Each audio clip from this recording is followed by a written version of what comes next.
Vamos a comenzar ahora con la mesa sobre la lucha contra la impunidad de los crímenes franquistas, donde nos van a acompañar Joan Garcés, César Tirado y Fabián Salvioli.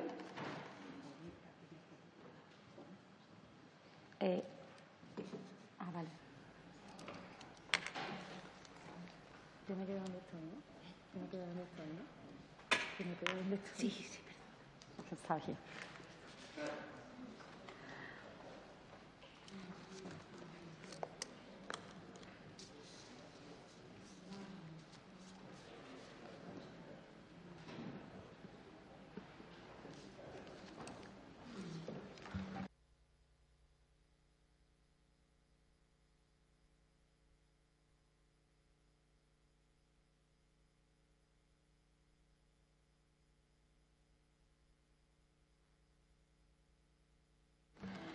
Pues ya que está preparado todos los cartelitos y donde tienen que estar colocados, por favor, si pueden subir a la mesa los compañeros. Joan Garcés, César Estirado y Fabián Salvioli, por favor.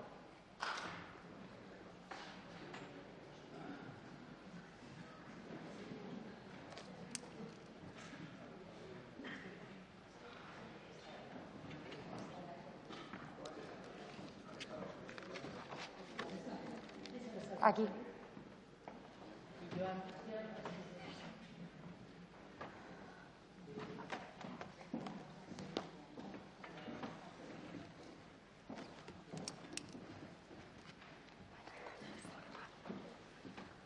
Hola, buenas tardes.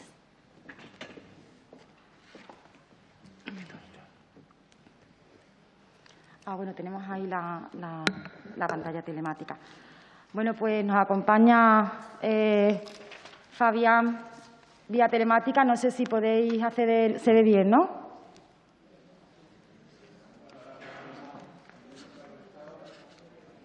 ¿Hay conexión? Ahora sí.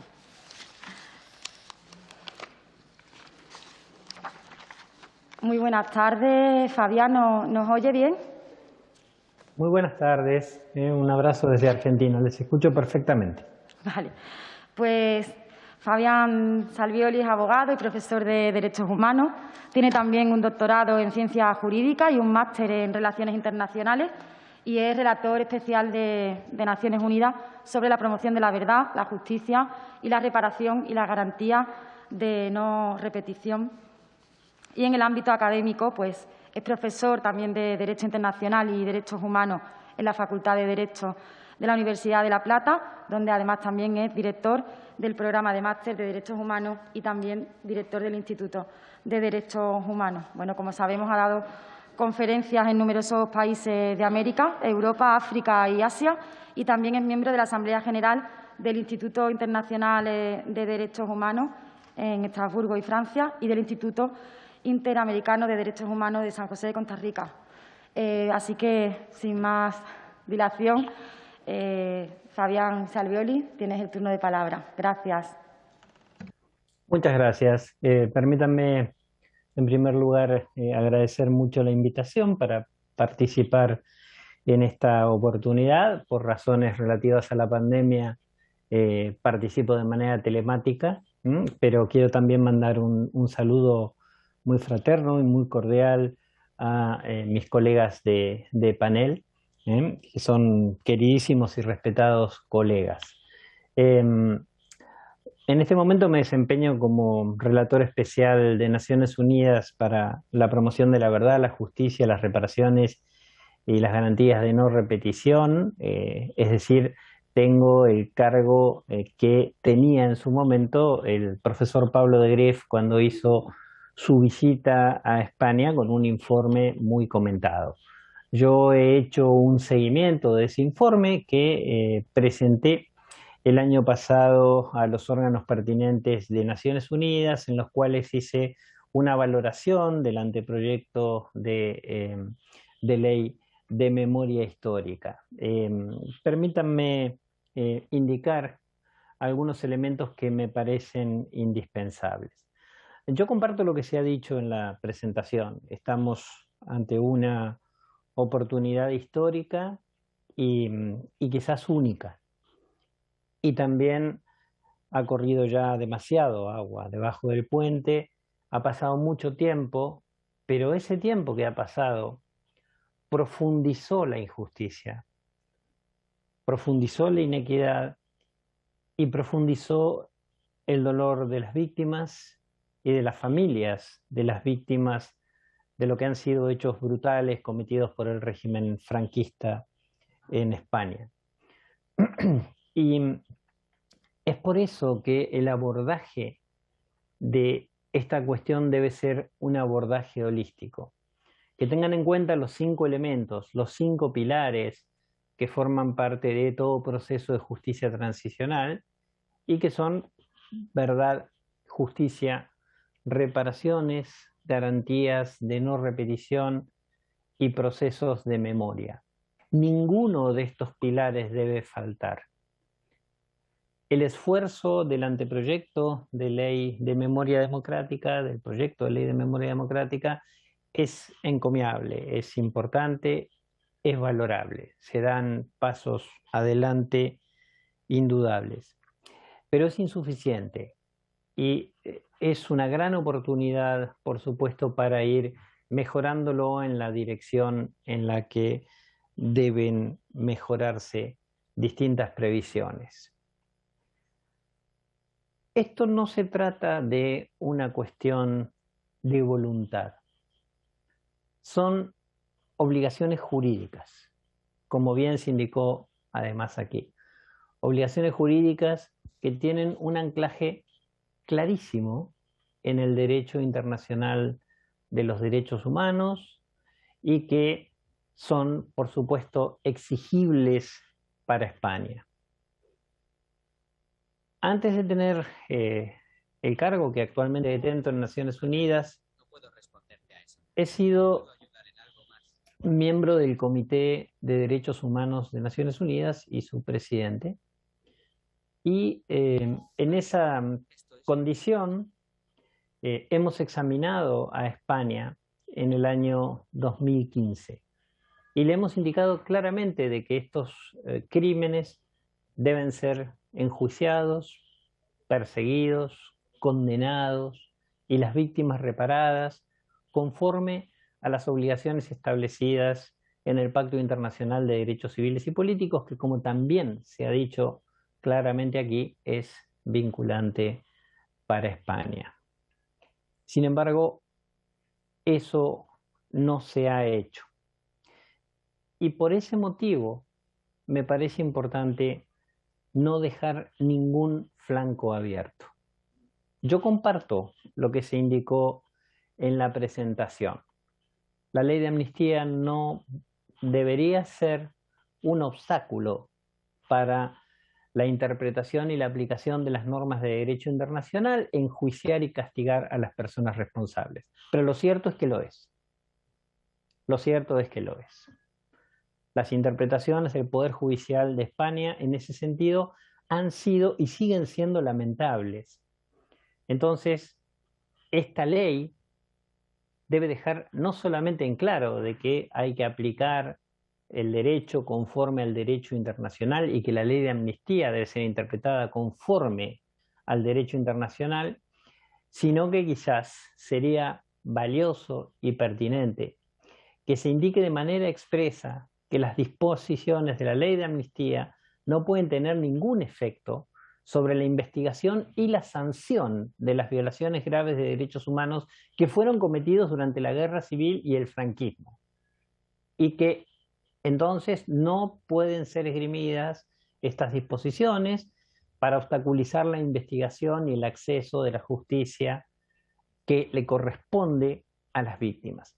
Y es mejor ponerlo así, clarito, para que mañana el Poder Judicial no diga, no, si nosotros estamos interpretando esta ley conforme al derecho internacional, y que ese sea la propia interpretación conforme al derecho internacional. Mejor decirle con claridad en el texto de la norma al Poder Judicial de que no puede aplicar la ley de amnistía a las violaciones graves de derechos humanos cometidas durante la guerra civil y el franquismo en perjuicio de la sociedad civil.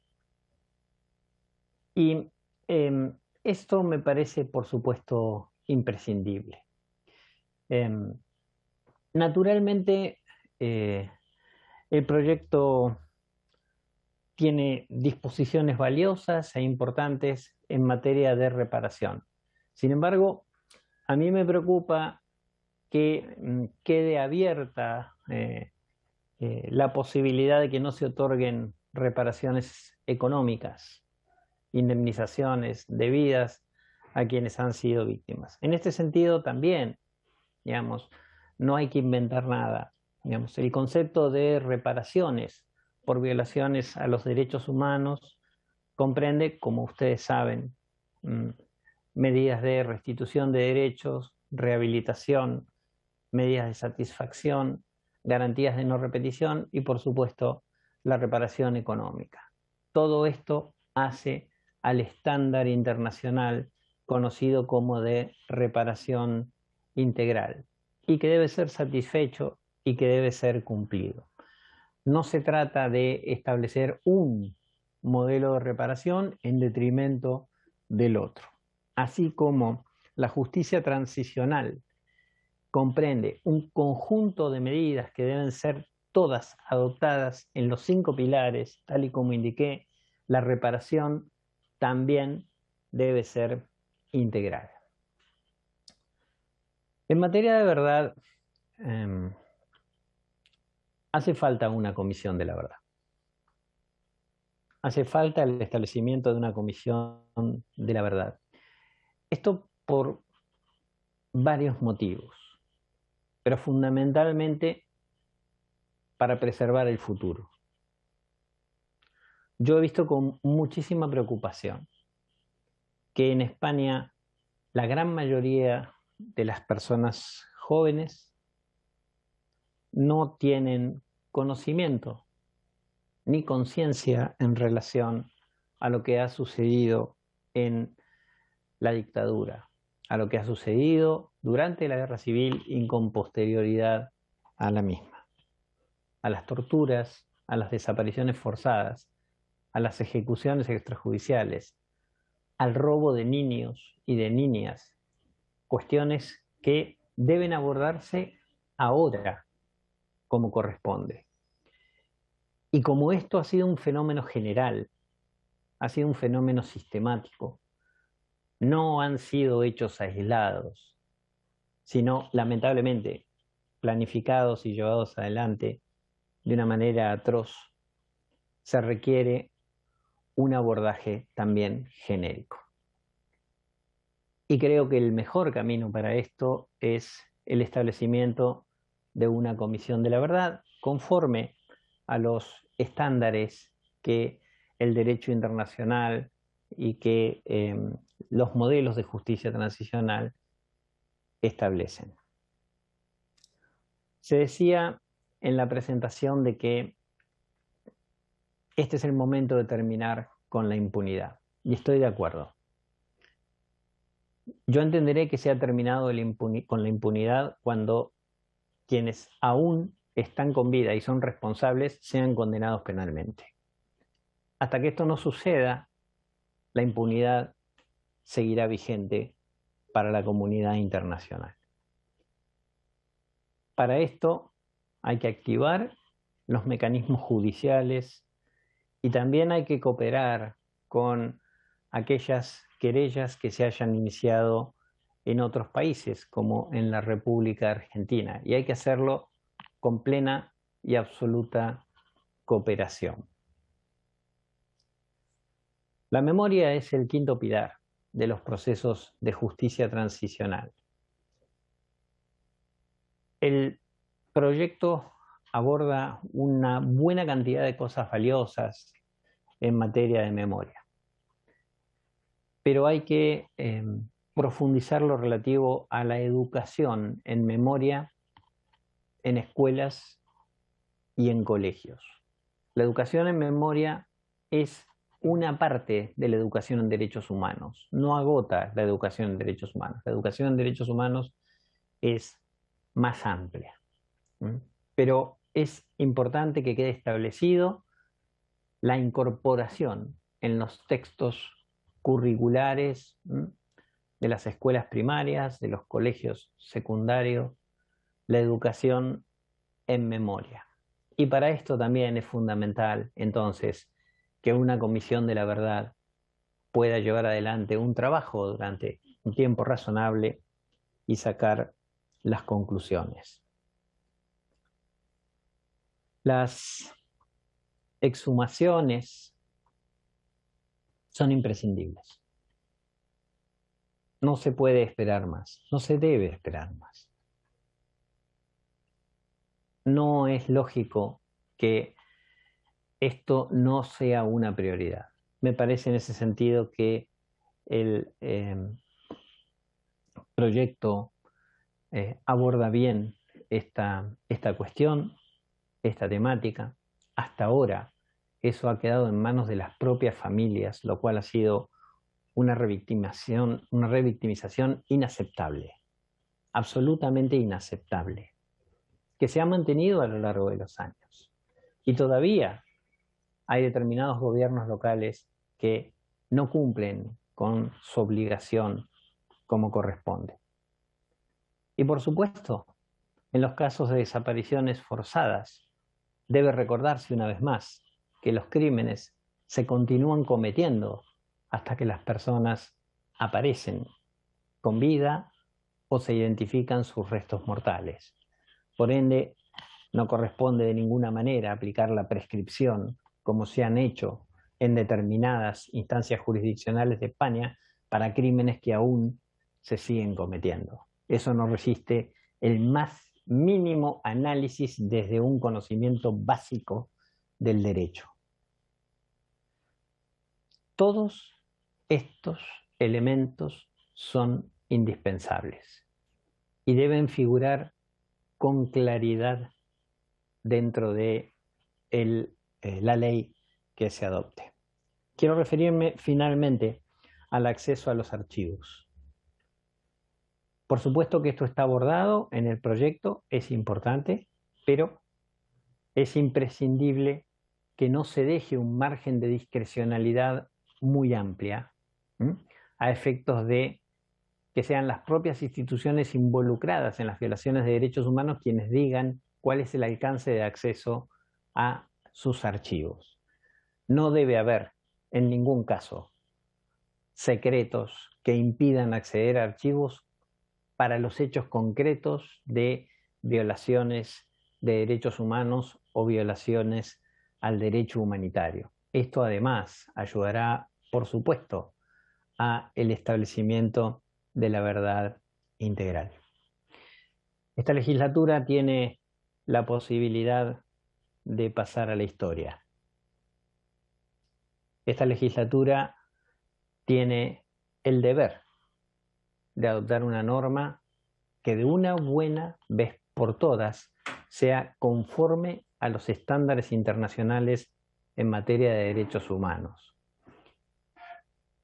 Y para poder efectivamente mirar a la cara a quienes tanto tiempo han esperado que se haga justicia y que no reclaman nada más que eso.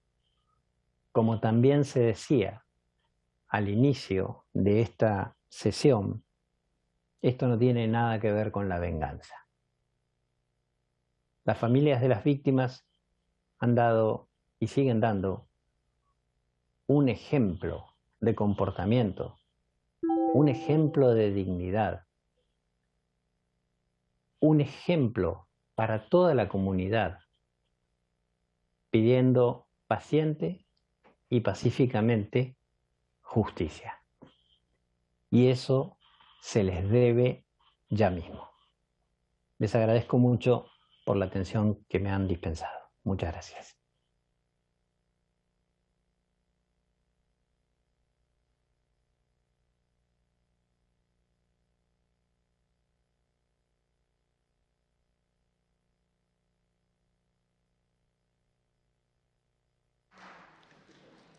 Muchísimas gracias, Fabián. Bueno, es un lujo poder contar con tu presencia hoy en esta jornada, aunque sea desde la distancia.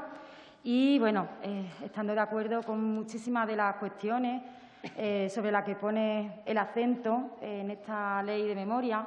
Bueno, hablando de la ley de amnistía, nosotros es verdad que buscamos un nuevo redactado en el artículo 2 de la ley, bueno, para que la ley de amnistía esté sometida a esos principios de imprescriptibilidad y no amnistía para los crímenes que sean de guerra, de lesa humanidad, de genocidio o de tortura. Eso para poder superar los obstáculos en los que los tribunales pues, han ido argumentando todo este tiempo para no tener que investigar los crímenes franquistas.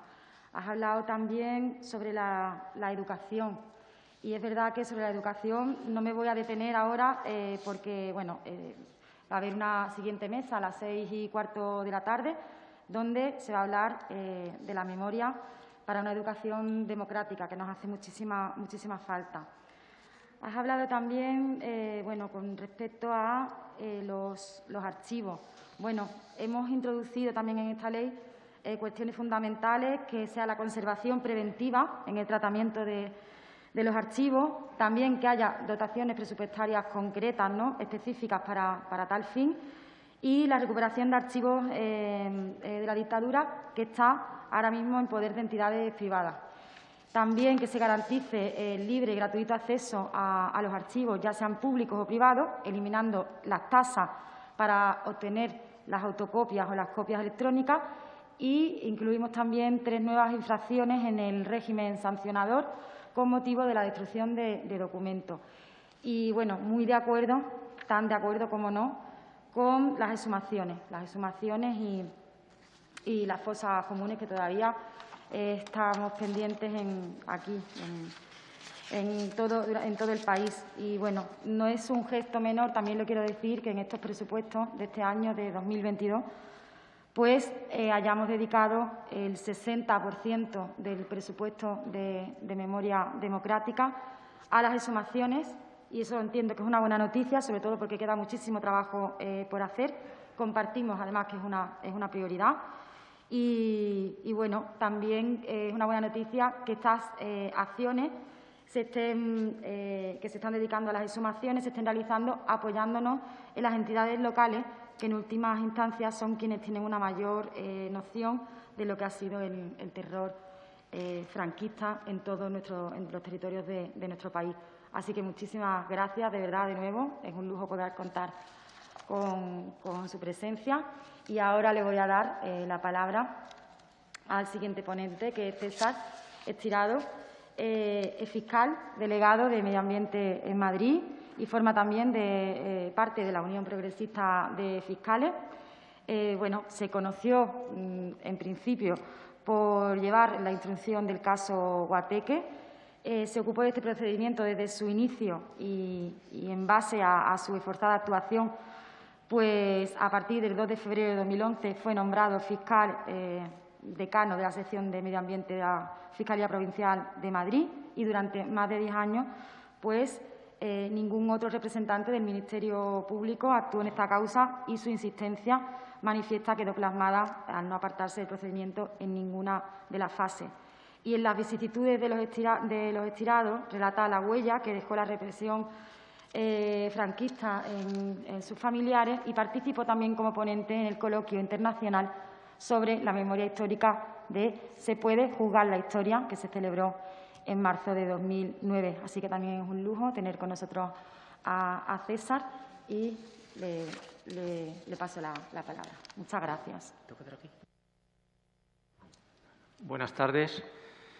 Agradezco al Grupo de Unidas Podemos el haberme invitado, y lo que quiero decir es que me siento muy emocionado de intervenir en el Congreso de los Diputados, la sede representativa de la soberanía popular, hablando de un tema tan extraordinariamente importante a nivel político, social, jurídico y humano, de los más importantes en nuestro país, yo creo.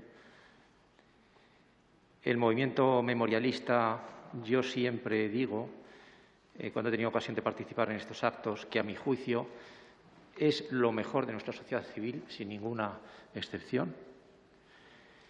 Y luego, además, compartiendo mesa con un nivel para mí espectacular, porque yo he seguido todos los informes del relator de Naciones Unidas para la Verdad, Justicia y Reparación, y el anterior, también del Grupo de Trabajo de Desapariciones Forzadas, nos han abierto mucha luz a nivel interno, como en su momento el proceso que hubo en España en la Audiencia Nacional en relación con los crímenes de lesa humanidad cometidas por la dictadura militar argentina, abrió paso a la justicia también en Argentina. Y también compartir mesa con Joan Garcés, que para mí es un mito, desde luego, por toda su trayectoria. Tuve oportunidad de coincidir con él hace bastantes años en uno de los actos, pero que ya no recuerdo. Fue en la Fiscalía General del Estado y también representaba a la Unión Progresista de Fiscales, pero la verdad es que no me acuerdo exactamente con qué motivo, si fue dentro de la MEDEL o con qué motivo participé. Mi interés por estos temas se ha debido, a nivel jurídico me refiero, porque yo formaba parte del secretariado de la Unión Progresista de Fiscales en el año 96, cuando el secretariado presentó una denuncia en la Audiencia Nacional para que, bajo el principio de justicia universal, se investigaran los crímenes de lesa humanidad cometidos por la dictadura militar argentina, y luego se presentó otra denuncia en relación con los crímenes de la dictadura militar chilena, que dio origen a la detención de Pinochet, a la solicitud de extradición de Pinochet y luego al enjuiciamiento de Scilingo en la Audiencia Nacional. Y a raíz de estudiar todo esto, participar en el debate jurídico, yo vi clarísimo todo el tema del derecho penal internacional, de que esto tenía que seguir para adelante, junto con Carlos Castresana, que era el presidente de la Unión Progresista de Fiscales, y también tenía claro que una vez que se había sentado estos principios bajo el principio de justicia universal para impulsar estos procesos, nos quedaba pendiente aplicar estos mismos principios en relación con nuestros crímenes de lesa humanidad. Entonces, a raíz de esto, pues continué interviniendo pues, a nivel asociativo, siguiendo pues, todos los avances jurídicos que se producían en relación con este tema. Yo lo que voy a exponer aquí, después de haber estudiado el proyecto de ley, ya estudié el anteproyecto y participé en un comunicado de la Unión Progresista de Fiscales a favor del anteproyecto, con algún matiz que se ha recogido, por cierto, en una de las enmiendas. Voy a decir los aspectos positivos que tiene para mí este proyecto de ley, los aspectos negativos, y luego en qué medida la enmienda que se ha hecho pública, presentada por el Grupo Parlamentario Socialista y de Unidas Podemos conjuntamente, en qué medida corrige los aspectos negativos del proyecto de ley. Lo primero que quiero partir es que la ley vigente de memoria histórica del 2007 es una ley muy deficiente, muy insuficiente y que no cumple los requisitos mínimos del derecho internacional de los derechos humanos. Partimos de ahí. Por el contrario, este proyecto de ley es un avance clarísimo, es un proyecto de ley muchísimo mejor, sin comparación, que la ley, que el único mérito que tuvo es el que existiera una ley de memoria histórica, pero desde luego su contenido es difícilmente de elogiar. Por tanto, es un avance claro. Yo hago una valoración positiva, la Unión Progresista de Fiscales también la hace. Sí que cumple, a diferencia del anterior, los parámetros mínimos que exige el derecho internacional de los derechos humanos, con algunos matices a los que también se ha referido el relator de Naciones Unidas, que comparto todo lo que ha dicho, a los que luego me referiré. Empezando ya directamente por los aspectos positivos del proyecto, y los que para mí tienen más importancia. Que se haga una condena expresa del golpe del 36 y la posterior dictadura. Esto me parece fundamental.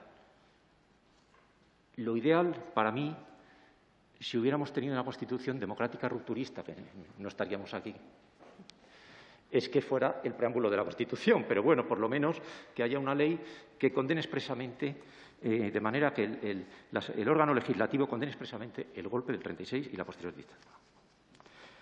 En segundo lugar, la constante referencia que se hace a las normas internacionales de derechos humanos. Esto es muy importante, porque efectivamente el Poder Judicial no las ha aplicado. Entonces, que el Poder Legislativo insista, todo debe aplicarse, interpretarse según las normas internacionales de derechos humanos, es una coacción legítima del Poder Legislativo al Poder Judicial, exigiendo que cumpla su función. En tercer lugar, la especial referencia que se hace a los deportados en campos de concentración nazi. Este es uno de los aspectos de las víctimas del franquismo que había sido preteridas de una mayor injusticia. O sea, que las personas que fueron exiliadas como consecuencia del golpe y de la dictadura, que luego participaron en la lucha contra el fascismo en la Segunda Guerra Mundial y que sufrieron la represión coordinada entre el franquismo y el nazismo y que fueron a parar a campos de concentración, que una de las columnas que entrara en la 9 en París fuera precisamente de republicanos españoles y que nunca se haya hecho desde la transición el homenaje que se exige a estas personas, que deben ser un auténtico punto de referencia democrático, pues también era una de las omisiones. Entonces, que se haga especial referencia a los deportados en campos de concentración nazi me parece importantísimo. Que se haga una especial referencia a las personas que padecieron la represión económica. Yo creo, después de haber estudiado mucho todos los delitos llamados de lesa humanidad,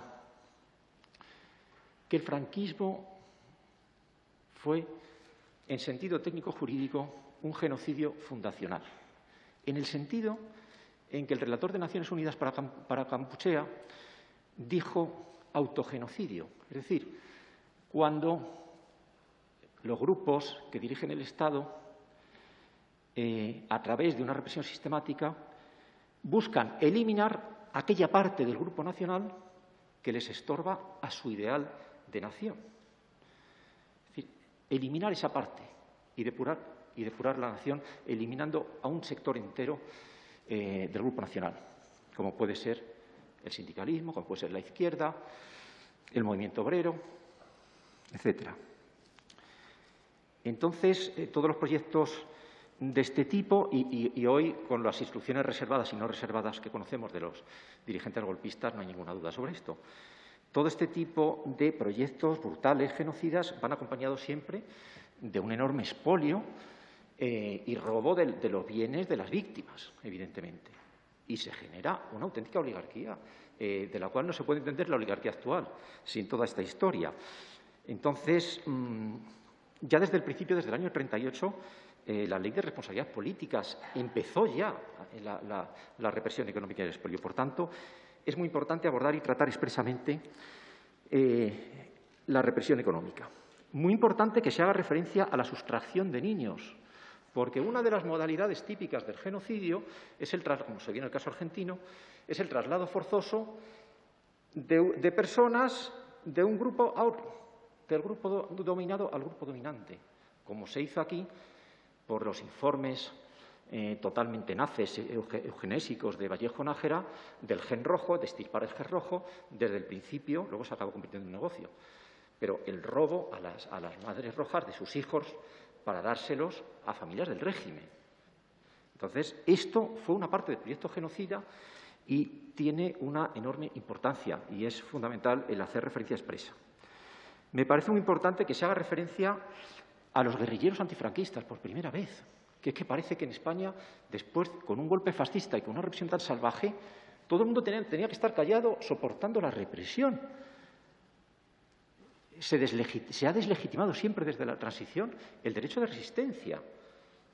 Hay que partir de la base de que en Alemania, por poner distintos ejemplos, el militar que intentó acabar con la vida de Hitler y que fue fusilado, el día del intento de magnicidio, en Alemania van a ponerle flores el presidente de la República y el canciller.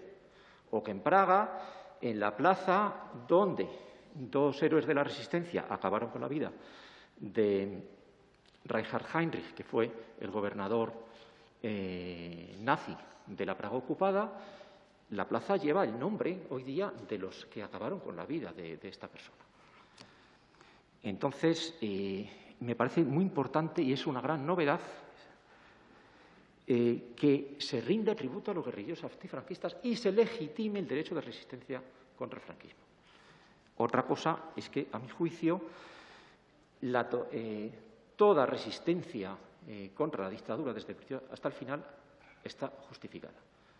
Pero, por lo menos, en una primera parte reconocemos esa legitimidad. Yo participé hace unos pocos años en un curso de formación del Consejo General del Poder Judicial sobre libertad de expresión y comunicación y tuve oportunidad de tratar distintas sentencias represivas de los últimos años. Y una de ellas era la tuitera que hizo chistes de Carrero Blanco, que fue condenada inicialmente y el Supremo la absolvió, pero casi perdonándole la vida y vamos, haciéndole un reproche moral enorme. Y leyendo esas sentencias parece que Carrero Blanco era un presidente democrático, no se hace ninguna referencia al contexto político.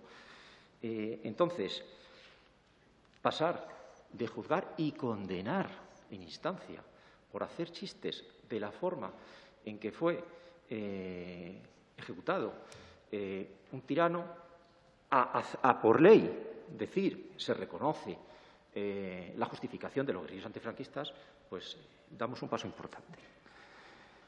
Otro paso fundamental, la nulidad de las condenas y sanciones por razones ideológicas, políticas o de conciencia. No basta, como hacía la ley anterior, de una declaración de ilegitimidad. No, la nulidad radical. Esas sentencias no han existido nunca, porque efectivamente los tribunales eran ilegítimos, no había ninguna garantía, las sentencias eran un ropaje para justificar el asesinato y la represión y, por tanto, esas sentencias no han existido nunca, son radicalmente nulas. El día 8 de mayo, como recuerdo y homenaje a los exiliados, que fue el día de la victoria contra el nazismo y de la rendición de los nazis. Me parece acertadísimo escoger este día como recuerdo y homenaje a los exiliados españoles. Establecer un registro de víctimas, centralizado de víctimas, importantísimo. Hay una enorme dispersión de archivos. Efectivamente, yo he investigado, pues como muchas otras personas, en distintos archivos sobre las represalias sufridas por mis antepasados, de mi familia paterna, y tuve que dirigirme a muchísimos archivos para ir buscando por un sitio y por otro, poco a poco, distintos documentos, relacionarlos, pero no hay un registro único que salga a esta persona. Pues en esta persona consta este documento en Salamanca, este documento en tal prisión, este documento en el Ministerio del Interior. Entonces, que haya un registro único me parece un avance muy grande.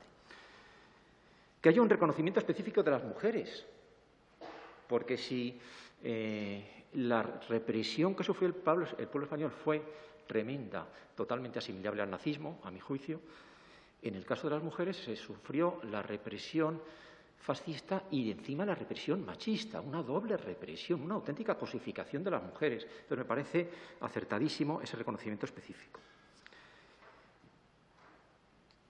El avance mayor del proyecto de ley es, como no podía ser menos, y gracias seguramente a los informes de Naciones Unidas, que el Estado asuma la obligación de impulsar la búsqueda y localización de los desaparecidos, la identificación de los restos y la entrega a los familiares. No se puede externalizar, como hacía la Ley de 2007, y simplemente dar un apoyo desde la Administración y que sean los familiares o las asociaciones interesadas las que hagan esta labor. Es el Estado el que tiene que hacer esto. La elaboración de un banco estatal de ADN de las víctimas, como se hizo en Argentina, lo cual es fundamental, efectivamente, para esta labor de identificación y de recuperación. También, por cierto, en la labor de recuperación de la verdadera identidad y del estado civil de los niños robados. Otro gran avance es una unificación archivística. No solamente un registro central de víctimas, sino un censo central, único, donde conste toda la documentación que haya, de tal manera que dirigiéndote a ese censo sepas de esta persona hay tantos documentos y seguir la pista de todos esos documentos. La creación de un fiscal de sala, y de esto quiero extenderme un poco, porque se ha discutido mucho cuál va a ser la labor de este fiscal de sala en materia de memoria democrática. Y, sobre todo, se ha discutido mucho sobre si este fiscal de sala se va a encargar, como debe hacerse, con lo que nos ha explicado muy clarito el relator de las Naciones Unidas y como nos ha explicado muy bien Enrique Santiago, de investigar penalmente, enjuiciar a los responsables vivos de los crímenes de lesa humanidad y llevar adelante los procesos penales. Además, lógicamente, de otras funciones.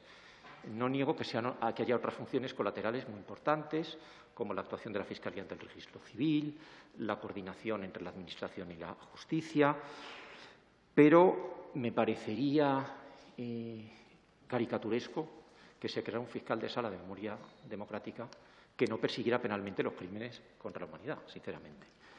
Yo, leyendo el proyecto de ley, la impresión que saco es que sí que los debe perseguir, por varias razones.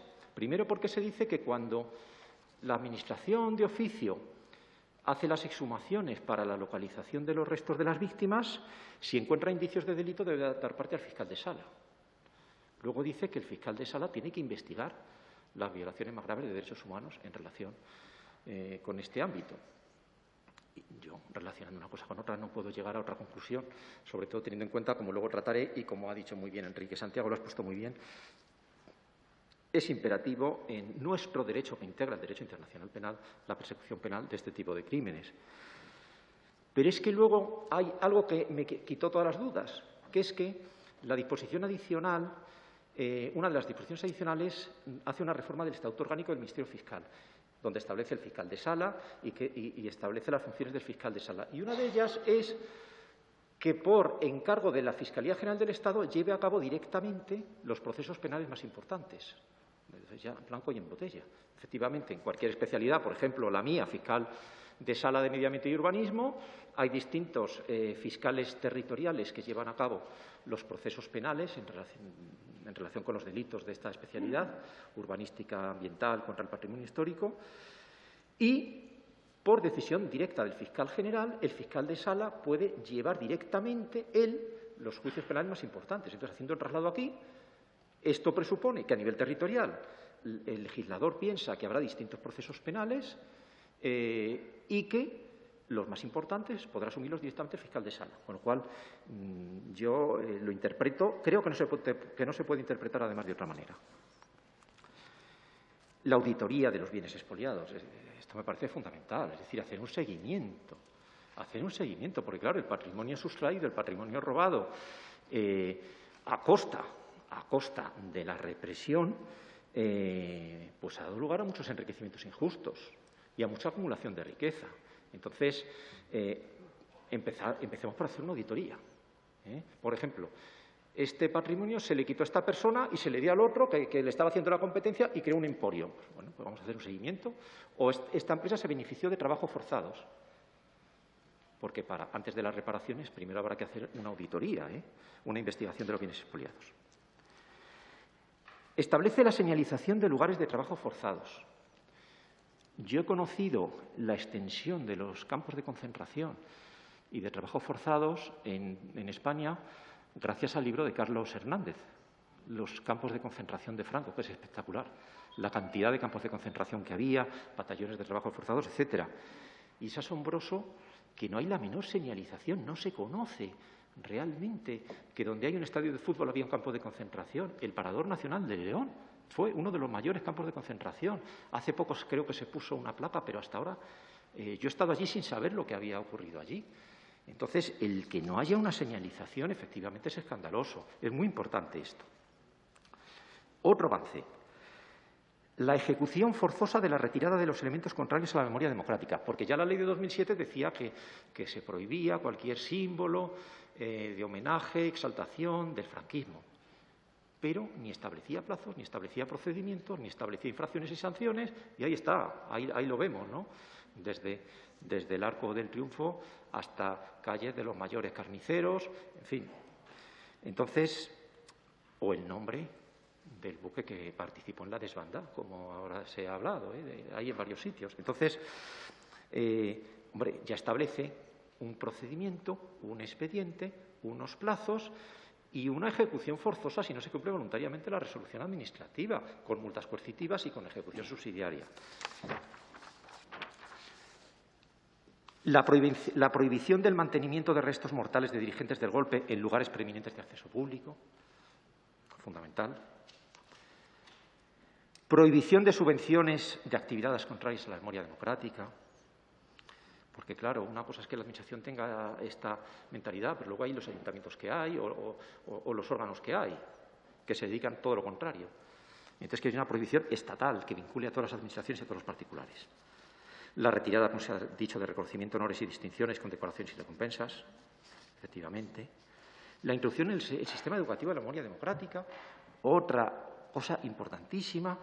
Sí que tengo que decir que una de las peculiaridades, porque aquí estamos hablando, vamos a ver, todo este debate parte de nuestra patología democrática. Pues si fuéramos una democracia normal no estaríamos hablando de esto.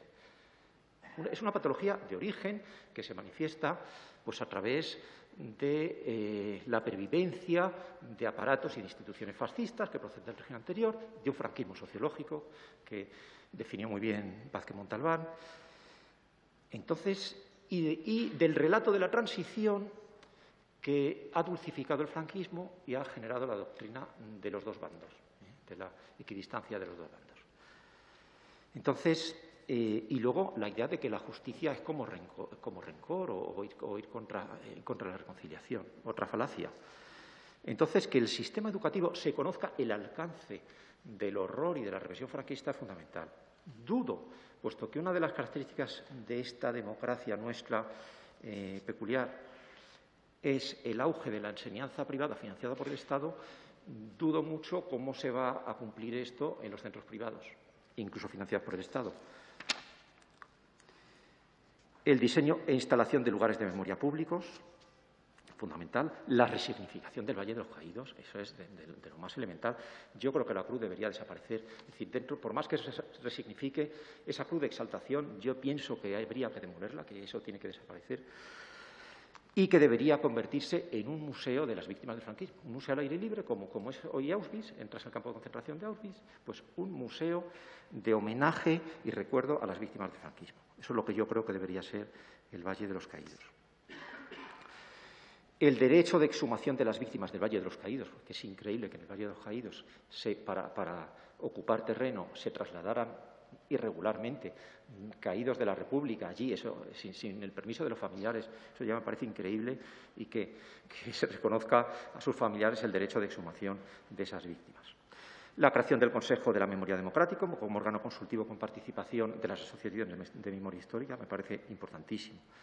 Que se oficialice esa participación, que haya un catálogo de infracciones y sanciones. No puede haber una ley de memoria seria sin un catálogo de infracciones y sanciones que no había en la ley del 2007. Entonces, un avance muy importante. La prohibición de la exaltación pública del franquismo, todo el debate jurídico que ha habido sobre si esto vulnera la libertad de expresión, el derecho de manifestación. Cuando ha habido una represión tan brutal y todavía sin reparar, con centenares de miles de víctimas, la libertad de expresión en ningún caso incluye la exaltación de esa barbarie y la humillación de las víctimas de esa barbarie.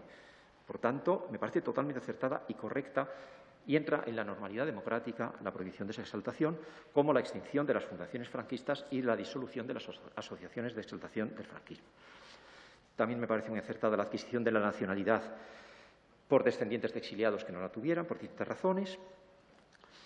Que residualmente se rehabilite el expediente de jurisdicción voluntaria para declaración judicial sobre hechos pasados, que tuvo éxito para conseguir la restitución, en fin, de los hermanos Peña, de dos víctimas enterrados irregularmente en el Valle de los Caídos.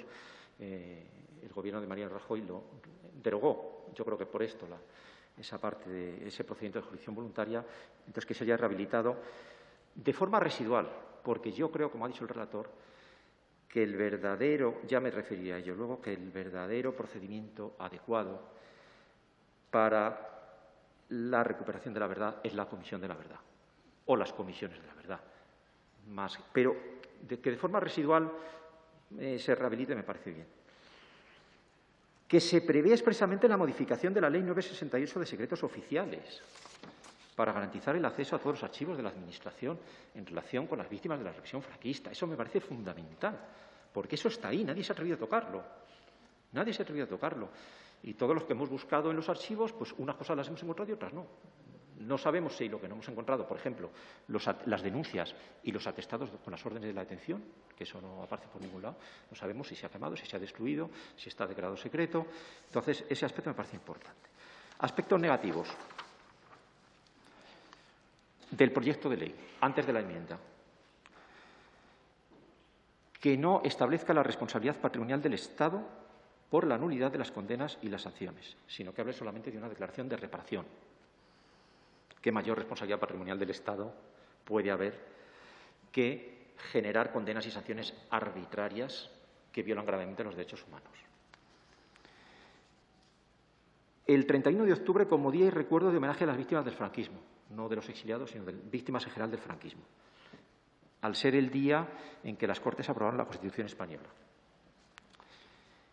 Aquí hablo a nivel personal, pero he visto que las asociaciones de memoria o muchos memorialistas no les gusta tampoco este día.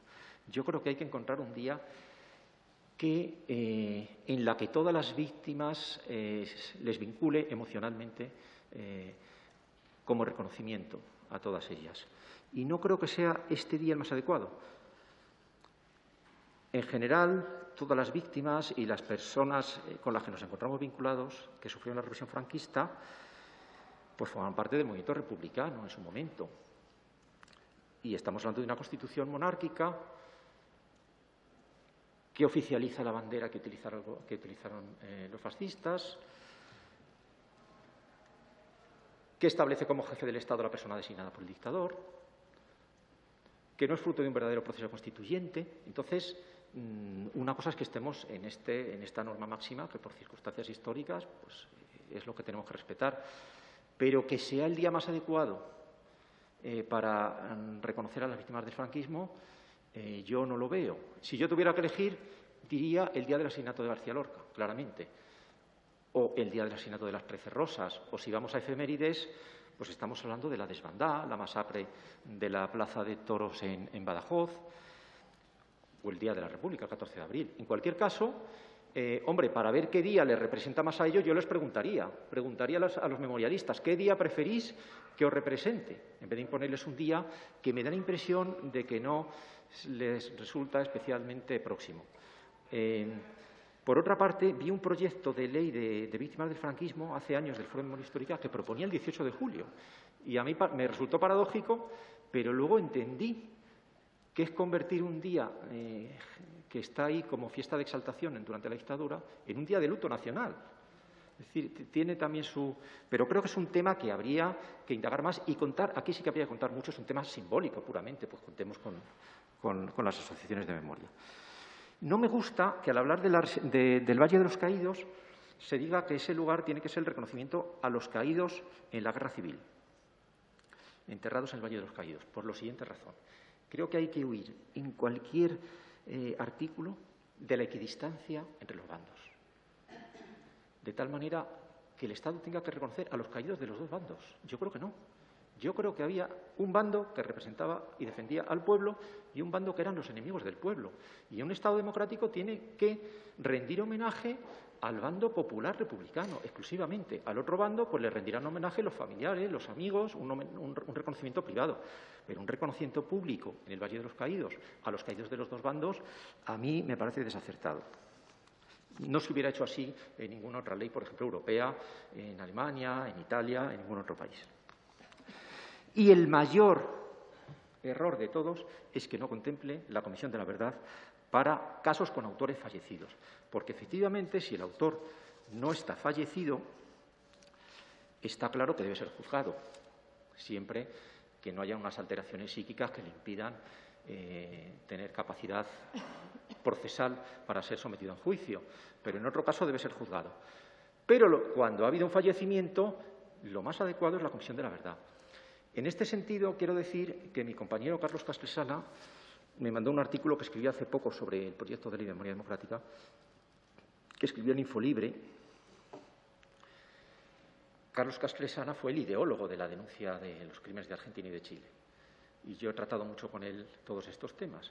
Y cada uno por separado llegamos a la misma conclusión. El mayor defecto de la ley es que no haya comisiones de la verdad. ¿Por qué? Como dice Carlos Castresana, no tiene comparación el carácter, la catarsis que implica una auditoría pública, solemne, donde están participativa, donde se dan todos los testimonios, con el carácter frío, reservado y escrito de un procedimiento de jurisdicción voluntaria. Esta es la mayor insuficiencia y ojalá se pudiera incorporar alguna referencia a la creación de la Comisión de la Verdad. Quizás, si esta mesa sirve para algo, podría ser para eso.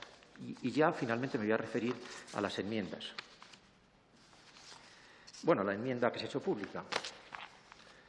En primer lugar, la enmienda a la que se ha referido Enrique Santiago sobre la inaplicabilidad de la ley de amnistía a los crímenes de lesa humanidad.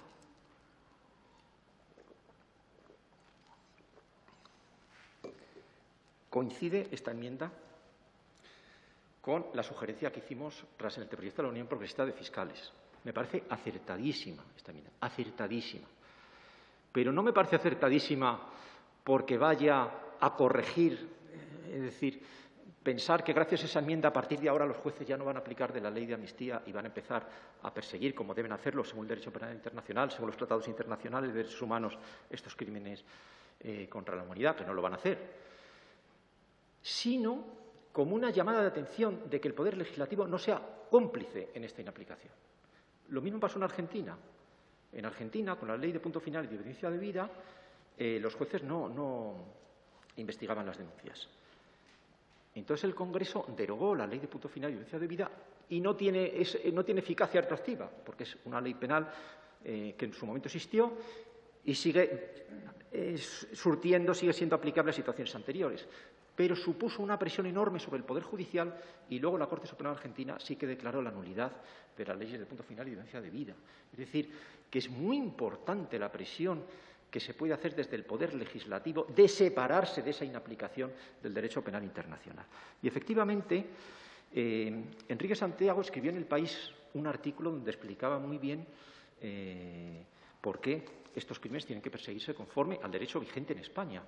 Hoy lo ha explicado, cuando he llegado lo he oído, lo ha explicado muy bien. En el artículo del País lo explica muy, muy bien, con muchísima claridad. Se nota que sabe de lo que habla. Solamente voy a hacer una brevísima referencia. Yo publiqué un trabajo sobre la perseguibilidad penal de los crímenes del franquismo y solo voy a hacer muy breves referencias a determinados textos para que veamos de lo que estamos hablando, de lo claro que es el tema. Efectivamente, la perseguibilidad penal de los crímenes contra la humanidad, de los crímenes de la humanidad, arranca sobre todo de los principios de Nuremberg, del Estatuto de la Corte Penal Internacional de Londres, del Tribunal de Nuremberg, y, efectivamente, como ha dicho muy bien Enrique Santiago, que ese mismo año, 1946, una resolución de la Asamblea General de Naciones Unidas que dice que los principios del Estatuto y de la sentencia son principios generales vinculantes para la comunidad internacional. Ahí ya empieza a consagrarse lo que se llama el jus cogens, los usos vinculantes como fuente del derecho internacional vinculante para todos los Estados. Pero fíjese, las resoluciones de la Asamblea General de Naciones Unidas efectivamente no son ejecutivas como las del Consejo de Seguridad, pero tienen una gran eficacia interpretativa, ¿no? Esta resolución de 3 de diciembre del 73 expresa con una claridad meridiana lo que es este derecho penal internacional consuetudinario, que luego se plasma en distintos tratados internacionales. Proclamó que los crímenes de guerra y los crímenes de lesa humanidad, donde quiera y cualquiera que sea la fecha en que se hayan cometido, serán objeto de una investigación y las personas contra las que existan pruebas de culpabilidad en la comisión de tales crímenes serán buscadas, detenidas, enjuiciadas y, en caso de ser declaradas culpables, castigadas. Yo creo que más claro que esto es imposible. Pero en el procesamiento, en el auto de admisión de la denuncia por crímenes contra la humanidad en Argentina, el auto de la Sala de lo Penal de la Audiencia Nacional dijo que las leyes de Argentina de punto final y evidencia debida, a pesar de que, aunque estaban derogadas, siguen manteniendo virtualidad por el principio de ultraactividad de la ley penal, que con independencia de eso, esas leyes pueden considerarse contrarias al jus cogens internacional. Y luego el Tribunal Supremo, en la condena Estilingo, volvió a aplicar el jus cogens internacional, es decir, que nuestros tribunales sí que lo han aplicado, pero para el exterior, no para nuestros crímenes, para los crímenes de otros países. Luego, señalar que en los procesos fundamentales en Francia, en el caso Klaus Barbie, el jefe de la Gestapo de Lyon, en la sentencia de 1985 y la del Tribunal Militar de Roma de 1997, en relación con las fosas ardeatinas, donde se juzgaba a Erich Kripke y Karol Haas, se dijo que la imprescriptibilidad de los crímenes contra la humanidad no viene de cuando se incorpora por escrito, en el caso de Francia y de Alemania, de Francia e Italia, por el convenio de imprescriptibilidad de los crímenes contra la humanidad, que por cierto nosotros no hemos todavía ratificado. Que el convenio lo único que hace es poner por escrito una característica esencial y vinculante que ya existía previamente. Es decir, los delitos contra la humanidad son imprescriptibles por su naturaleza. No desde que lo diga la ley. Lo que dice la ley es un puro reconocimiento. Bueno, otro punto, en relación con la irretroactividad de la ley penal. Porque, lo digo, porque igual que Enrique Santiago escribió un artículo en El País explicando meridianamente claro la perseguibilidad penal, también escuché unas declaraciones de un ministro en una radio diciendo sobre esa misma enmienda que eso solamente tenía eficacia para hechos posteriores, pero no para hechos anteriores. Fíjese lo que dijo en relación con la irretroactividad de la ley penal en los casos de crímenes contra la humanidad el Instituto Max Planck de Alemania para Derecho Penal Internacional, de los institutos jurídicos más prestigiosos en la materia del mundo, cuando la Fiscalía le encargó que estudiara si era perseguible en Alemania los crímenes contra la humanidad en relación con desaparecidos alemanes cuando la dictadura militar argentina. Fíjense la claridad del dictamen del Instituto Max Planck. Al hablar de la prohibición de retroactividad, nulle cremen sine lege previa, lo que dice todo el rato el Supremo, nulle cremen sine lege, lex certa lex previa. A nivel del derecho internacional público penal, este principio ya no requiere de principios legales escritos para fundamentar una penalidad, sino que desde la jurisprudencia de Nuremberg son suficientes los principios no escritos pero reconocidos por el derecho consuetudinario. Basta la penalidad en el momento de la perpetración de acuerdo con los principios generales del derecho reconocido por la Comunidad de Naciones, como recoge expresamente el artículo 15.2 del Pacto Internacional de Derechos Civiles y Políticos y el artículo 7.2 del Convenio Europeo de Derechos Humanos, como señaló el Tribunal Europeo de Derechos Humanos también al considerar correcta una condena de Letonia por hechos sucedidos en el año 45. Por cierto, poco antes del juicio contra Baltasar Garzón en el Supremo por haber iniciado esta investigación.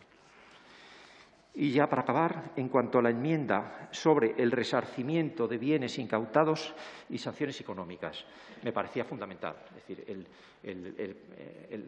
lo de la reparación simbólica en el caso de los bienes expoliados no me parecía serio, entonces me parece muy importante que la enmienda reconozca expresamente el resarcimiento económico. La adquisición de la nacionalidad a los descendientes de los brigadistas y no solo a los brigadistas, que deben de quedar 2 o 3, eso también.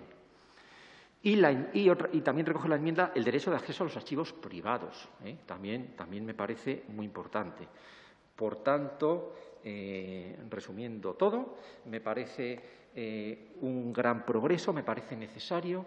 Creo que es mucho mejor que el anterior, que sí que cumple los parámetros en materia de derechos humanos, que tengamos claro que porque lo diga la ley no va a cambiar la jurisprudencia, no va a ser así.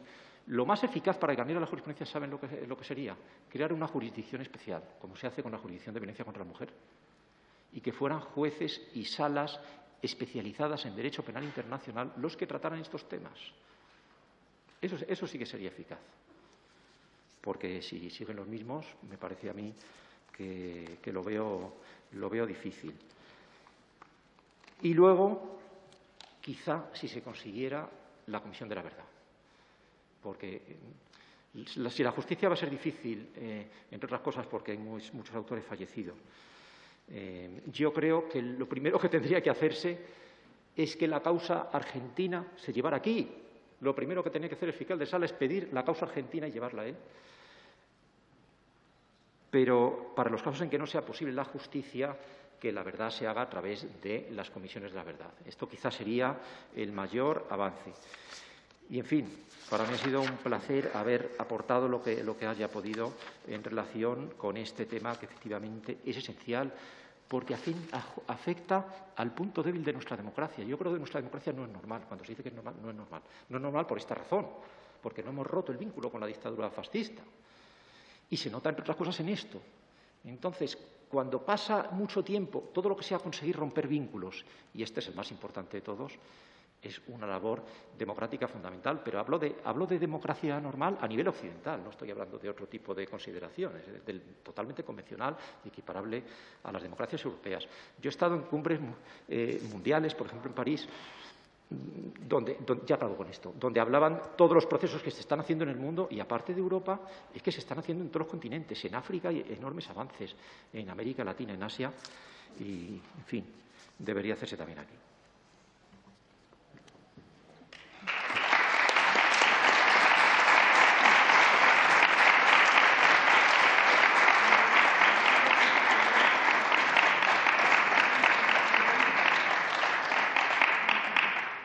Muchísimas gracias, César, por la exposición. Yo me he ido apuntando aquí todas las cosas positivas, las cosas negativas, para cuando llegue el momento de la ponencia. Así que muchísimas gracias por las aportaciones. Estoy de acuerdo, además, con que no estamos en una democracia normal y, por supuesto, que no estamos en una democracia plena si después de más de 40 años todavía no hemos resuelto todas estas cuestiones. Y con respecto a bebés robados y hablar de sustracción de niños, para mí es muy importante también, ¿no?, que esté recogido en la ley, pero sí quiero dar las gracias desde aquí a las plataformas y a los colectivos que han traído al Congreso la ley de bebés robados, que está registrada y está además apoyada por las distintas fuerzas políticas, está en periodo de enmienda y que entiendo que también es fundamental. Por eso también, aparte de ser haber sido víctimas del franquismo, primero con el gen rojo, luego una afrenta directamente contra las mujeres, ¿no? Porque económicamente no estaban bien o porque, como decían, eran madres solteras. Es una barbaridad y es una violencia estructural contra las mujeres durante un montón de años que además trasciende el franquismo y llega hasta la transición y hasta nuestra democracia. Por lo tanto, creo que también tenemos que abordar esa ley de manera integral, aparte, porque así lo merece el tema. Y voy a darle paso a nuestro último ponente de la mesa, que es Joan Garcés, que es jurista, es doctor en Ciencias Políticas por la Sorbona, licenciado en Derecho y profesor de Relaciones Internacionales. También asesor político personal del presidente Salvador Allende y recibió en el Parlamento sueco el Premio Nobel alternativo por sus trabajos en defensa de los derechos humanos. Ha dirigido también en Europa el proceso judicial contra el general Augusto Pinochet por crímenes de lesa humanidad y terrorismo y también impugnado las consecuencias negativas para el desarrollo democrático de la sociedad de mantener impunes los crímenes de lesa humanidad cometidos, como la impuesta a los españoles entre 1936 y 1977. Otro lujo también en esta ponencia y, bueno, deseando escuchar las aportaciones del señor Garcés. Muchas gracias. Buenas tardes. Mucho gusto de encontrarme tan bien acompañado. Después de escuchar estas magníficas exposiciones de los ponentes que me han precedido, cabría decirse, bueno, ¿y qué más se puede decir? Estoy de acuerdo prácticamente en todo, quizás alguna matización, y podríamos decir, bueno, pues ya podemos levantar la sesión. Bueno, muy amable por la invitación.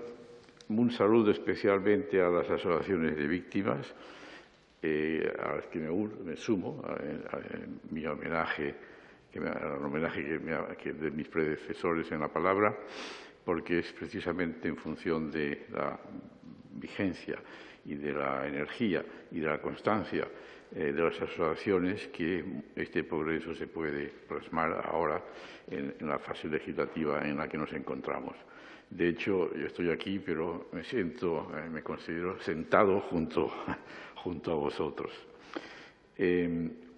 Mi exposición hoy va a recoger la experiencia que yo tuve entre los años 2008 y 2012, cuando inicié en la Audiencia Nacional, en nombre de doña Carmen Negrín, el apoyo a lo que se estaba intentando en aquel momento, que era abrir un comienzo de exigencia de responsabilidad judicial y legal por los crímenes de lesa humanidad y los crímenes de guerra impunes en España.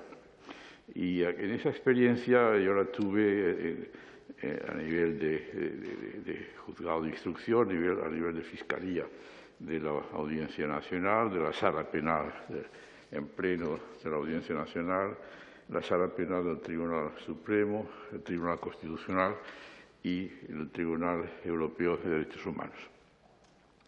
Y las conclusiones, digamos, lo que yo constaté en esa batalla eran varias cosas que quiero participar y que pueden servir para este debate en torno del rey actual.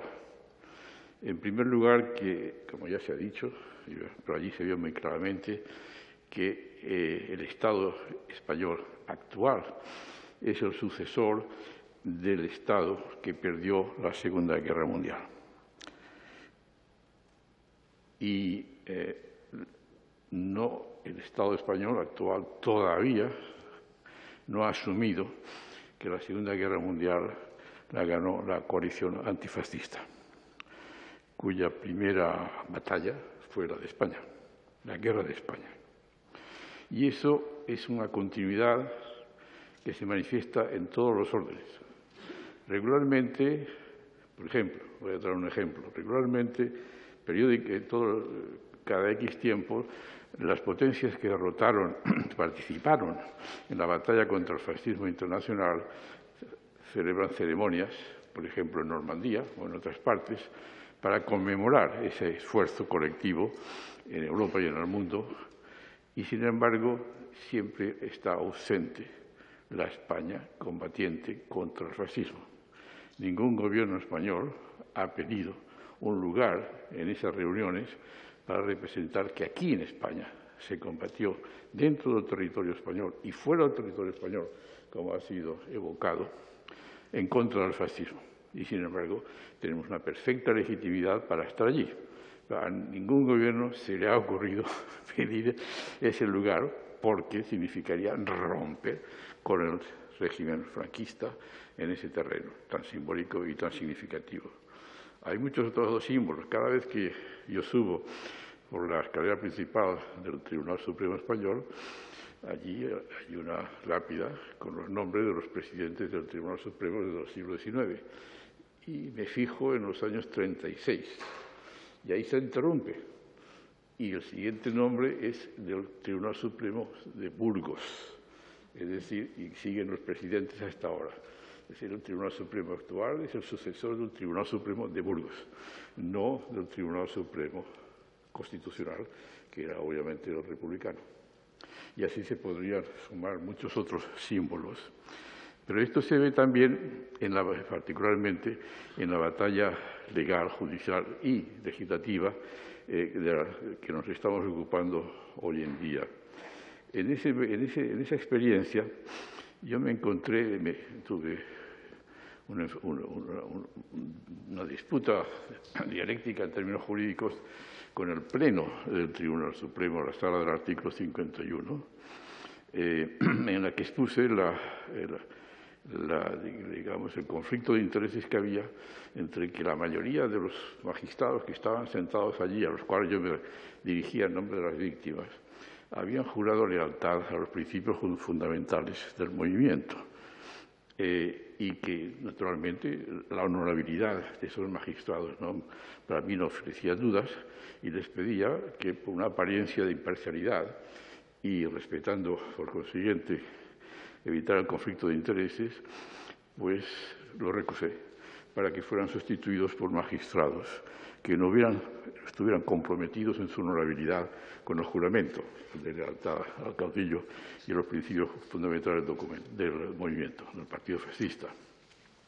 Y la respuesta que encontré está la del presidente de aquel momento de la Sala del Contencioso Administrativo del Tribunal Supremo, el señor Trillo, diciéndome: no, las tesis que usted está sosteniendo no pueden prosperar porque aquí la transición se hizo de la ley a la ley, la famosa frase del último presidente de las Cortes franquistas.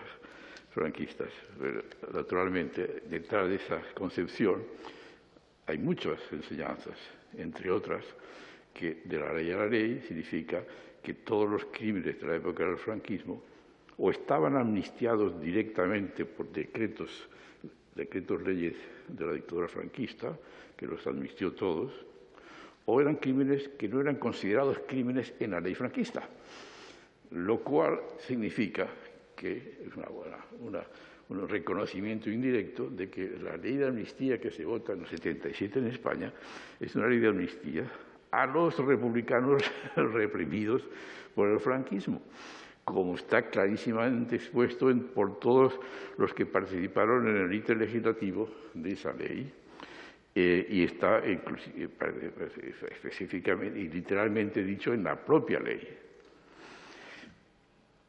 De manera que nos encontramos con esa continuidad del Estado, un Estado que aplicó en España los criterios y los mecanismos de represión propios del colonialismo español. Hay que considerar que muchos de los dirigentes militares de ese momento habían hecho su experiencia en la guerra de Cuba, en la guerra de Filipinas, en el Marruecos, reprimiendo con criterio de ejército colonial los movimientos de protesta o de autonomía o de independencia en todos esos territorios. Y los aplicaron directamente sobre el pueblo español, sobre la metrópoli. Y el nivel de represión que hubo aquí es comparable al que practicaron en Filipinas y que practicaron en Cuba y que practicaron en Marruecos. Cuando se dice, esa era la lucha contra la anti-España, no, era la lucha contra una idea de España, distinta naturalmente de los que estaban reprimiendo. Esa continuidad se mantiene hasta el momento, con sus matizaciones, obviamente, y sus avances que hemos hecho, pero yo coincido que esta ley este proyecto de ley, cuyo carácter positivo ya ha sido comentado y al que yo me adhiero, es una oportunidad de romper, legislativamente hablando y políticamente hablando, en esta institución que representa al pueblo español, romper con la secuencia ininterrumpida que arranca del movimiento insurreccional del 36 y que continúa simbólicamente y en muchos aspectos hasta hoy concretamente plasmado en la impunidad de los crímenes del franquismo. Por eso, desde mi punto de vista, voy a hacer tres proposiciones de carácter complementario a lo que se ha dicho, pensando en el debate que se va a desarrollar en este recinto parlamentario. Creo que esa ley es la oportunidad para establecer el puente entre los principios legales y civiles políticos, las garantías civiles y políticas de la Constitución de 1931, régimen constitucional, con los principios legales y las libertades de la Constitución del 78, de Constitución a Constitución. En vez de ley a ley, como han dicho los franquistas, que yo recordaba antes, digamos, esta ley debiera ser el puente de Constitución a Constitución.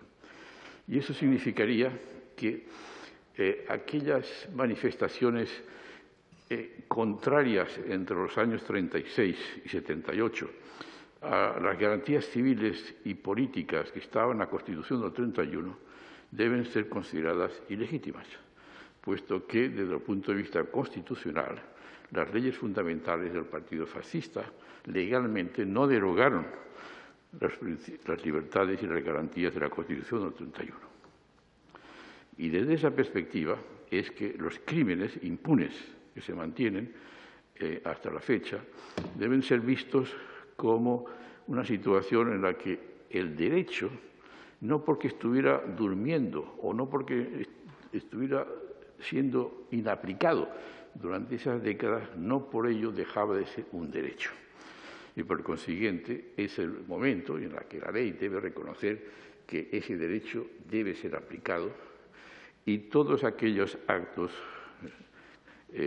juicios, actos administrativos o de otra naturaleza que han violado esos principios, esas garantías civiles y políticas que estaban en la Constitución, la cual en su artículo 7 se remitía también al derecho internacional, pueden y deben ser atacados de acuerdo con los principios de un Estado de Derecho democrático. Postulado que yo estoy defendiendo, que es perfectamente compatible con el derecho internacional vigente hoy en España. Porque si miráis la jurisprudencia de la Corte del Tribunal Europeo de Derechos Humanos en esta materia, concretamente cuando está estudiando la aplicación de la ley democrática de la República Federal Alemana a los crímenes cometidos en la República Democrática de Europa, la Alemania del Este, está diciendo que las normas del derecho en la Alemania del Este, dictadura, según la legislación de la Alemania Occidental, esas leyes hoy en día, dice el Tribunal Europeo, pueden ser interpretadas y deben ser interpretadas de acuerdo con los principios de un Estado de Derecho democrático. Entonces, las mismas leyes vigentes que se aplicaron trasladando esa jurisprudencia a España, las mismas leyes que se aplicaron en España para reprimir, sancionar, tribunales de excepción, etcétera, etcétera, deben ser interpretadas hoy en día de acuerdo con los principios del Estado democrático actual. Esta es la doctrina del Tribunal Europeo de Derechos Humanos y que debe inspirar también el trabajo del legislador español y por la vía que se ha indicado, desarrollando lo que está en el actual proyecto de ley, debe ser llevado a norma de aplicación imperativa para los tribunales. Pero eso significa que la norma debe ser clara, debe ser específica. Nuestro colega argentino ha hecho una proposición de que debe desarrollarse la referencia al derecho internacional en la forma como se aplica, que la ley de amnistía no puede ser aplicada en contra de esos principios. Es muy importante que la ley lo recoja, pero a su vez hay que tener presente una cosa también muy importante, y es que, refiriéndonos a las sentencias condenatorias del régimen franquista a los demócratas, a los liberales, a los republicanos, cualquiera que fuera su ideología, en la medida que consistían en crímenes de lesa humanidad, o crímenes de guerra, y es que una sentencia solamente la anula otra sentencia. Es decir, no podemos quedarnos al nivel de la ley de 2007 de simple declaración de la ilegitimidad de esas sentencias. Se requiere una sentencia que anule esa sentencia para que sea plenamente real la anulación. Entonces, en ese sentido, yo aquí traigo unas propuestas que dejaré después en la mesa para el debate parlamentario. Y si eso lo estima, pues puede difundirlo en otros ámbitos. Estimo que debe la ley permitir que los tribunales de justicia puedan revisar las sentencias a través de los mecanismos de revisión de sentencias, aplicando los principios del derecho internacional, los principios generales del derecho, el artículo 15.2 del Pacto Internacional de Derechos Civiles y Políticos, el artículo 7.2 del Convenio Europeo de Derechos Humanos, porque no todas las sentencias dictadas durante la dictadura, por el hecho de que hayan sido dictadas por la dictadura, deben considerarse nulas. No, evidentemente, debe ser caso por caso, porque habrá delincuentes de derecho común que hayan sido juzgados y condenados, obviamente nada tenemos que decir al respecto. Estamos hablando de crímenes de lesa humanidad. Por consiguiente, debe establecerse un mecanismo que permita a al órgano judicial que el Parlamento establezca, sea a través de los tribunales actualmente existentes, sea a través mi colega ha hablado de un tribunal, de una jurisdicción especial, que es una cuestión a discutir por el Parlamento, pero debe establecerse la posibilidad de que las víctimas, pues, por sí mismas, por sus descendientes o sus parientes más directos, puedan pedir la revisión de la sentencia y la anulación de la sentencia por la aplicación de los principios generales del derecho que estamos defendiendo y que son vigentes en España en estos momentos en el derecho internacional. Después, porque claro, aquí nos encontramos otra experiencia que yo adquirí en esa batalla, y es que estamos solos. Nuestra gran fuerza es el derecho internacional, lo ha dicho el doctor Salvioli. Esa es nuestra gran fuerza, que es el resultado de las leyes, de los principios de Nuremberg, es decir, los principios del derecho penal actual tienen sus raíces en esa derrota del nazifascismo, en la proclamación jurídica de esa derrota. Pero esa es nuestra fuerza y es enorme, la fuerza de la ley y la fuerza igualmente del respeto y el derecho a la justicia de las víctimas. Pero al margen de eso hay que reconocerlo, estamos solos. Naciones Unidas apoya estos postulados, pero en Europa estamos solos. Los crímenes del 36 al 39, crímenes de guerra, en ellos participaron Estados europeos que tienen continuidad hasta hoy. Y evidentemente ni entonces, cuando se estaban cometiendo los crímenes, ni después, han tenido ningún interés en que los crímenes de España, la cuestión española, resurgiera. Y os voy a dar un ejemplo práctico. Yo soy de Valencia, 1980-81. Ayuntamiento de Valencia. Llegan los ciudadanos del puerto de Valencia diciendo que quisiéramos levantar un monumento a las víctimas de los bombardeos de la aviación italiana, que hicieron muchas víctimas en el puerto de Valencia.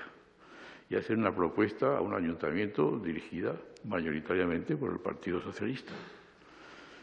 La iniciativa es acogida por el Ayuntamiento de Valencia, pero es elevada a la dirección federal del partido. Prohibido. Año 81, prohibido en el puerto de Valencia levantar una víctima a las víctimas de los bombardeos de la aviación italiana. Era la aviación regular del ejército italiano. No os cuento lo que significa lo que ha pasado en relación con los bombardeos del ejército regular alemán en otras partes de España, empezando por la muy simbólica de Guernica. Silencio. Y en ese sentido había una complementariedad entre que el gobierno español de no tocar esos temas y el gobierno naturalmente de Alemania o de Italia de que no se tocara, porque tocarlo significaba entrar en el sendero de las indemnizaciones que han tenido todos los países de Europa donde han actuado las potencias del eje, menos España. Y cuando llegó la primera demanda española al Tribunal Europeo de Derechos Humanos en relación con esos crímenes, fue el caso del diputado socialista Pol Varga Dorado, era su segundo apellido, muy bien hecha, por cierto, por el abogado que lo hice, no fui yo, fue otro, pero la hizo muy bien, me gustó mucho cómo estaba expuesta. Y la respuesta del Tribunal Europeo fue, estoy hablando del día 26 de marzo del año 2012, 26 de marzo. No se admite a trámite, ni siquiera admisión a trámite. Y desde entonces esa posición es continuada hasta hoy. No se ha movido el Tribunal Europeo de Derechos Humanos. Es el único país de Europa donde se han producido crímenes de esta naturaleza que el Tribunal Europeo está cerrado totalmente a la simple admisión a trámite, no digamos ya después a la resolución final. ¿Y cuál es el argumento que dan? El argumento es técnico-jurídico, evidentemente estamos ante un tribunal. Señores míos, ustedes están hablando de la violación del Convenio Europeo de Derechos Humanos, que es lo que nos da a nosotros jurisdicción. Pero en España este convenio está vigente desde el año 79. ¿Por qué han tardado ustedes 30 años en llegar aquí a pedir justicia? Y efectivamente, es un argumento técnico-jurídico sólido. El tribunal no puede estar esperando 30 años a que lleguen las quejas por la no aplicación del Convenio Europeo de los Derechos Humanos. Pero claro está, es una explicación formal, jurídica, correcta, sin duda, desde ese punto de vista, pero que no tiene en cuenta en absoluto lo que era la realidad material española a partir del año 79, en que se ratifica ese convenio, en que en España el tema de la impunidad, los crímenes del franquismo, era un tema tabú. Era tabú para los gobernantes, para el Parlamento y las víctimas que vivían entonces, en su inmensa mayoría, seguían traumatizadas por el terror durante la dictadura y el temor de hablar ni siquiera de esos temas, inclusive dentro de su propia familia. Y todos sabemos que esa ha sido la realidad. Por consiguiente, 30 años después necesitó la sociedad española para empezar a plantearse esos temas. Y y ahí ayudó sin duda el caso argentino, el caso Pinochet, como lo ha explicado César Estirado, porque se podía investigar los crímenes cometidos por la dictadura en Chile y en Argentina, y sin embargo aquí en España también se habían cometido crímenes de esa naturaleza y de mayor volumen, y no se podían investigar. Pues bien, cuando surge esa necesidad, nos íbamos a Estrasburgo y nos encontramos con esa respuesta. Y esa es la realidad. Por consiguiente, la ley que se va a discutir tiene una responsabilidad de asumir que esa es la realidad y la ley de que es suficientemente explícita y mandatoria para que los tribunales españoles, en el ejercicio de su función y sus obligaciones, aquí en España, terminen con la inmunidad. Y es muy importante esta fecha del 26 de marzo del año 2012, porque es 3 días después cuando la Sala Segunda del Tribunal Supremo dicta el auto, hoy que todavía hay vigente, que prohíbe, de hecho, de facto, la investigación de cualquier crimen de lesa humanidad en España. Y es mi hipótesis de que ese auto del día 29 de marzo, antes de que se publique la resolución del 27 de marzo de la Corte del Tribunal Europeo de Derechos Humanos, yo tengo la impresión, con algún fundamento, de que la Sala Segunda sabía que iba a salir esa resolución del Tribunal Europeo cerrando las puertas a la investigación de los crímenes en España y de la impunidad en España. Por consiguiente, creo y sugiero que se considere en la discusión el que los tribunales españoles sean mandatados por la ley de una forma muy clara y términos con la fuerza de la ley, y si es preciso modificar el Código Penal en alguno de sus artículos, dándole rango de ley orgánica a esos cambios en el régimen, en el Código Penal, de forma que la aplicación de los principios del derecho internacional constitucionario y convencional se haga de la forma que se ha expresado antes y que yo reitero. La otra, estoy extendiendo mucho, la otra dimensión que yo creo que es importante y ha sido evocada es la dimensión económica. Los crímenes de lesa humanidad obviamente tienen víctimas en cuanto a la dignidad, en cuanto a la vida, en cuanto a la libertad, etcétera, etcétera, y es la primera reivindicación de las víctimas. Pero tiene otra dimensión igualmente, que ha sido evocada, que es el expolio económico de todo un sector social de España, de españoles. Pues, digamos, prácticamente la mitad de España, que fue sometida a la mayor privación de bienes propios, de propiedad privada, pequeña, propiedad individual, digamos, de la historia de España, y tendríamos que remontarnos a la expulsión de los moriscos en 1610 o de los judíos en 1492 para encontrarnos un expolio económico sobre un grupo interno español de esa envergadura. Pues bien,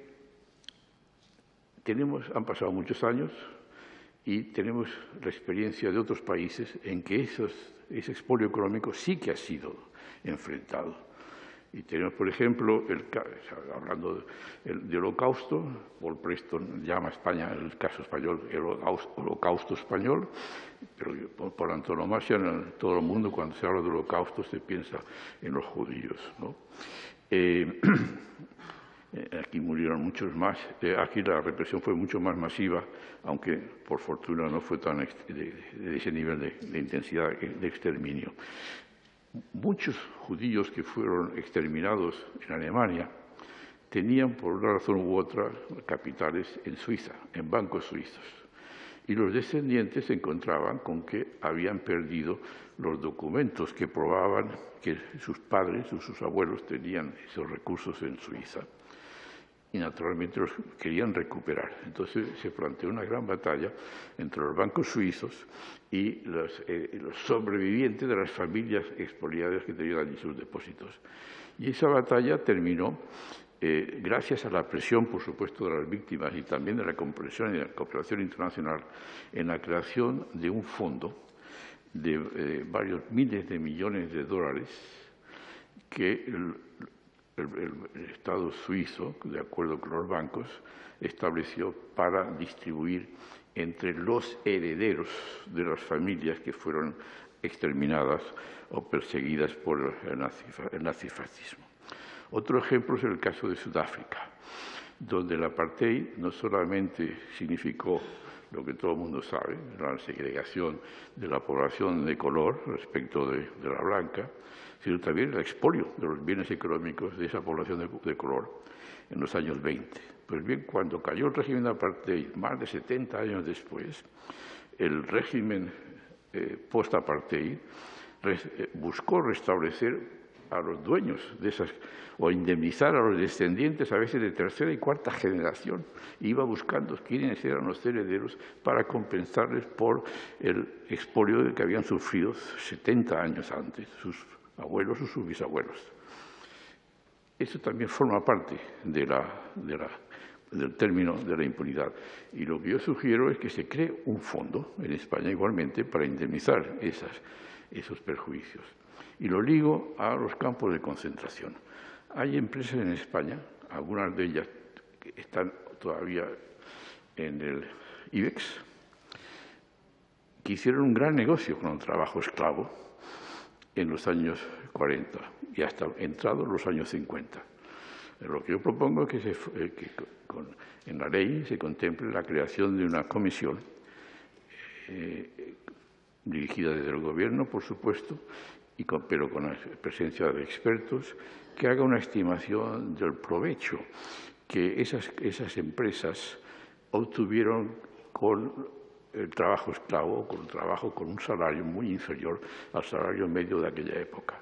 Que hagan una evaluación del monto de esos beneficios, que los actualicen siguiendo los criterios del IPC, por ejemplo, al valor de hoy, y que ese fondo sirva para compensar a aquellos herederos, sucesores que perdieron una casa, o una fábrica, o un cuadro, o unas joyas que les fueron confiscadas y, de acuerdo con criterios reglamentariamente establecidos o por órdenes correspondientes, pues puedan ser indemnizados. Y igualmente aquellas víctimas de crímenes de sangre o de torturas o de trabajo de esclavo propiamente dicho, que no hubieran sido indemnizados. Y si han sido indemnizados, obviamente, pues habrá que evitar la doble indemnización, pero todo esto se puede perfectamente prever. Pero de esa manera se podría hacer una justicia retributiva y reparadora en una dimensión donde el hecho de que la víctima del expolio del trabajo esclavo haya desaparecido por razón del transcurso del tiempo no es óbice para que las empresas que se beneficiaron de eso, de esa situación y que están vigentes, están viviendo, están trabajando, cuyo capital inicial se formó con ese trabajo esclavo, pues respondan. y creo yo que esa sería una manera igualmente de cerrar de una forma honorable y digna una etapa ominosa de la historia de España. Que todas esas posibilidades, la ley, la discusión actual la permite y creo que debe hacerse porque sería una manifestación de soberanía democrática del pueblo español para recuperar y cerrar definitivamente lo que ha sido este largo periodo de crímenes y de impunidad. Y finalmente, pues yo someto estas propuestas a la mesa para que las estudie y las pondere. Mi enhorabuena a todos los presentes por el esfuerzo que hacen, el agradecimiento a los legisladores que han llegado hasta este punto el proyecto de ley y mis mejores deseos de que los desarrollen y que los concreten en la forma más vinculante para los tribunales y la administración pública española.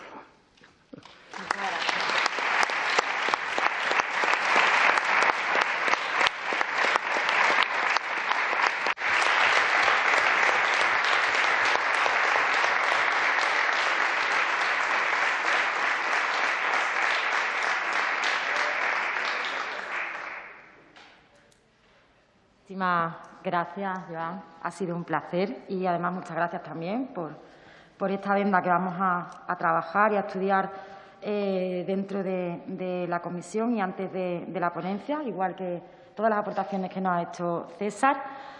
Además de los que estáis aquí, de las que estáis aquí, hay un enlace de streaming donde hay gente que no ha podido asistir y que nos está viendo también en directo o que nos va a ver más tarde, ¿no? Quería también saludarlos y saludarlas.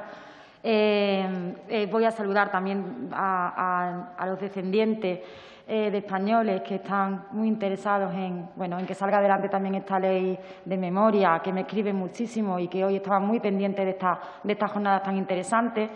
Y es que las novedades que hay respecto a la ley de 2007 para los descendientes de españoles que nos están siguiendo hoy, como digo, pues como medida reparadora a los que sufrieron el exilio, pues se incluyen dos nuevos supuestos de adquisición de la nacionalidad española.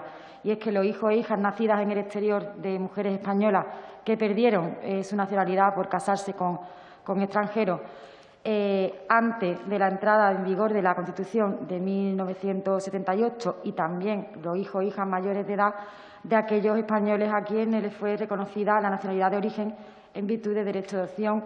Ambos, pues son nuevos supuestos de adquisición de la nacionalidad española y quería dar un saludo. Y voy a terminar diciendo que somos el único país de Europa que aún no ha roto todos los vínculos con el franquismo, con el fascismo y tampoco ha desterrado todas esas sombras de nuestras instituciones.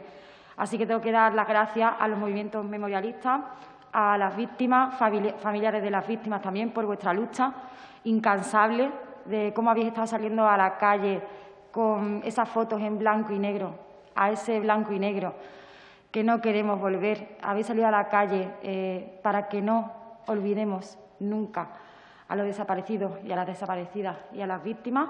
Por eso podemos estar hoy aquí. Así que muchísimas gracias a los padres de la democracia, a las madres de nuestras libertades. Sin vosotros y sin vosotras no tendríamos hoy esta democracia y no estaremos tampoco hoy hablando aquí en esta mesa para aprobar esta ley que llega muy tarde, pero que tiene que llegar y que la vamos a aprobar para hacer justicia y para conseguir la verdad, la justicia y la reparación, porque es la única manera de que tengamos una democracia sana. Así que muchísimas gracias por haber venido y vamos a tener ahora la segunda mesa de debate, si os parece. Muchas gracias.